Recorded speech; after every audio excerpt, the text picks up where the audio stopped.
Before we start, let me tell you what this story is about. It's about the woman I planned to marry, leaving me for someone richer, thinking I'd never make it. What she didn't know was how fast life can flip. This isn't just a breakup story, it's about choices, timing, and the moment everything came full circle. So listen closely because the ending changed everything. Enjoy. My fiancé left me for someone rich. Guess who signs his paycheck? I met Lena Carter when I was at my lowest. New city, tiny apartment, secondhand furniture. The kind of place where the fridge hummed louder than your thoughts. But Lena didn't seem to mind. She said she loved my ambition, loved that I was building something. We met at a coffee shop where she worked weekends. She'd tease me about my cheap laptop and say, "Someday you're gonna upgrade that thing and forget all about me." I'd laugh and tell her, "Not a chance." Back then, I was running a startup with two other guys, Marcus, Mox, and Eli. Long nights, zero pay, ramen dinners. Lena saw all of it. The stress, the failures, the almost breakthroughs. And when we finally landed our first big investor, I proposed. Nothing flashy, just us, a rooftop, and a ring I could barely afford. Lena cried, said yes before I even finished asking. For a while, it felt like everything was aligning. Then success came. Slowly. The company started making real money. Not rich money yet, but enough to breathe. Enough that I could move us into a better place. That's when Lena started changing. It wasn't obvious at first. She started talking about her friends' boyfriends, their cars, their vacations. "Do you ever feel behind?" she asked one night. "Behind what?" I said. "Everyone else." I told her we were building something long-term, that success wasn't instant. She smiled, but it didn't reach her eyes. A month later, she met, say, Ryan Holloway. Ryan was everything I wasn't. Loud, flashy, the type of guy who posted champagne bottles like trophies. He owned a chain of business consulting firms, whatever that meant. Lena started mentioning him casually. "Ryan says you should scale faster. Ryan thinks you're playing it too safe." I didn't love it, but I trusted her. Until the night she came home late. Her makeup was perfect. Too perfect. Like she'd reapplied it. "We need to talk," she said. "You ever hear a sentence that makes your stomach drop before the words even land?" She sat across from me like I was a client. "I feel like we want different things." I just stared. She took a breath. "I need stability, security, a future that's guaranteed." I laughed, actually laughed, because I thought she was joking. "I'm building that," I said. Her voice hardened. "Ryan already has it." And there it was. She didn't yell, didn't cry. She explained it like a business decision. "I can't keep waiting for potential," she said. 5 years, gone in 10 minutes. She moved out the next day.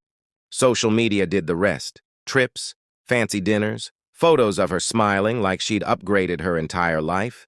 Marcus tried to console me. Eli said I dodged a bullet. Didn't feel like it. For weeks, I buried myself in work. No distractions, no social life, just grind. And that's when everything changed. Our startup exploded.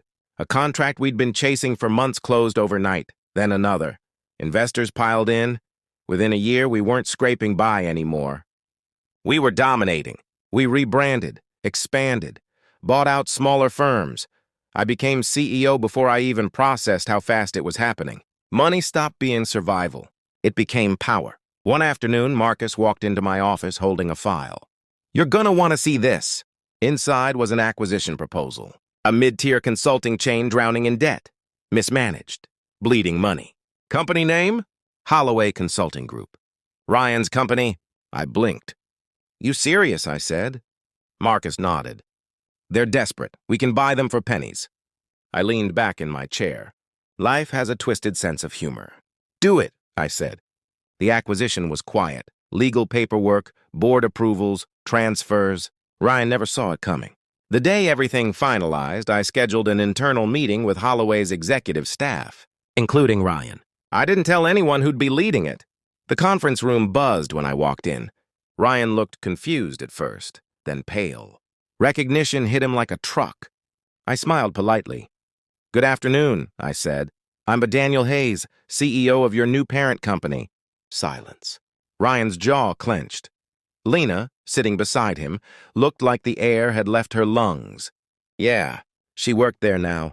Our eyes met for half a second, hers filled with shock and something else, regret. I continued the presentation like it was just another Tuesday. Performance metrics, structural changes, staffing reviews, professional, detached. Ryan barely spoke. When the meeting ended, everyone shuffled out except him. He stood there, fists tight. "You did this on purpose," he said. I tilted my head. "Did what?" "Buying my company." I shrugged. Business is business. He looked like he wanted to punch me, but he needed this job, and we both knew it. As he walked out, Lena lingered. "Daniel," she said softly. I didn't respond right away. "You look different," she said.